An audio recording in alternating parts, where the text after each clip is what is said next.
नमस्कार दोस्तों। संविधान संशोधन से संबंधित कुछ प्रमुख वाद भारतीय न्यायपालिका के इतिहास में बहुत महत्वपूर्ण रहे हैं। इन मामलों ने संविधान की व्याख्या, संसद की संशोधन शक्ति और मूल संरचना सिद्धांत को परिभाषित किया है। नीचे कुछ प्रमुख वाद दिए गए हैं। आइए अब इन वादों मामलों को विस्तार से समझते हैं, ताकि आरओ या अन्य प्रतियोगी परीक्षाओं के लिए आपकी तैयारी मजबूत हो जाए।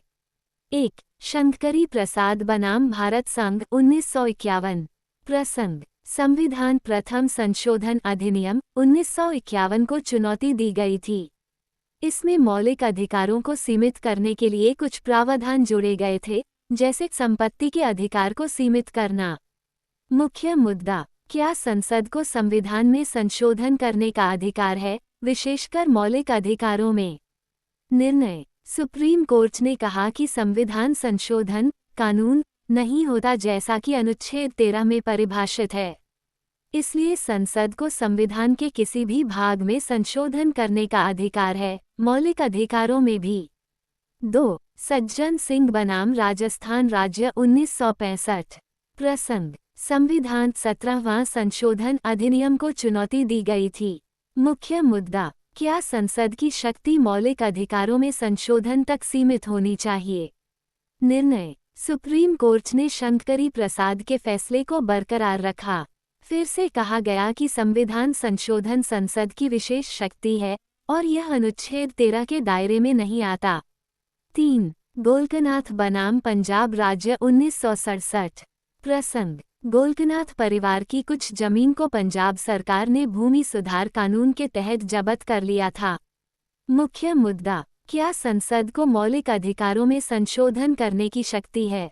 निर्णय: सुप्रीम कोर्ट की 11 न्यायाधीशों की पीठ ने 6:5 बहुमत से कहा कि संसद को मौलिक अधिकारों में संशोधन का अधिकार नहीं है। संशोधन भी कानून की श्रेणी में आता है और अनुच्छेद 13(2) के अंतर्गत मौलिक अधिकारों का उल्लंघन नहीं कर सकता। 4. केशवानंद भारती बनाम केरल राज्य 1973। प्रसंग: केरल सरकार ने भूमि सुधार कानूनों के तहत केशवानंद भारती की मठ की संपत्ति पर नियंत्रण लगाया। मुख्य मुद्दा: क्या संसद की संविधान संशोधन शक्ति असीमित है?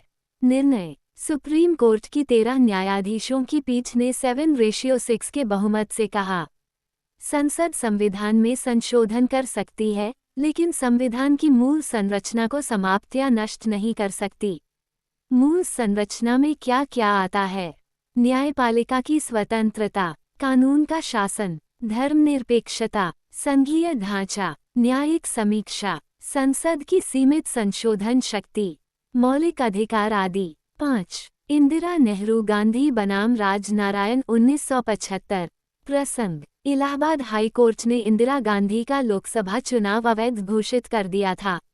उसके बाद संविधान में 39वां संशोधन लाया गया, जिससे प्रधानमंत्री के चुनाव को न्यायिक समीक्षा से बाहर कर दिया गया।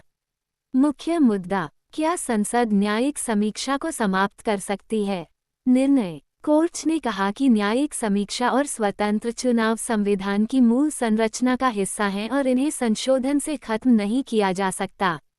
6. मिनर्वा मिल्स बनाम भारत संघ 1980। प्रसंग: संविधान के 42वें संशोधन को चुनौती दी गई थी, जिसमें संसद की संशोधन शक्ति को असीमित बना दिया गया था। मुख्य मुद्दा: क्या संसद को असीमित संशोधन अधिकार होना चाहिए? निर्णय: सुप्रीम कोर्ट ने कहा कि संसद को संविधान में संशोधन करने की शक्ति है, लेकिन वह मूल संरचना को नष्ट नहीं कर सकती। अनुच्छेद 368 में संसद की शक्ति को सीमित किया गया।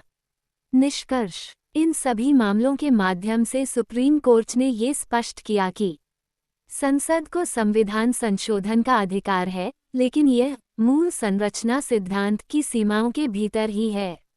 ये सिद्धांत भारतीय लोकतंत्र की संरक्षात्मक दीवार बन चुका है। अगर यह वीडियो आपको पसंद आया हो तो लाइक करें, शेयर करें और आरबी गंगोत्री IAS स्टडी को सब्सक्राइब करना न भूलें। आपका साथ ही हमारी ताकत है।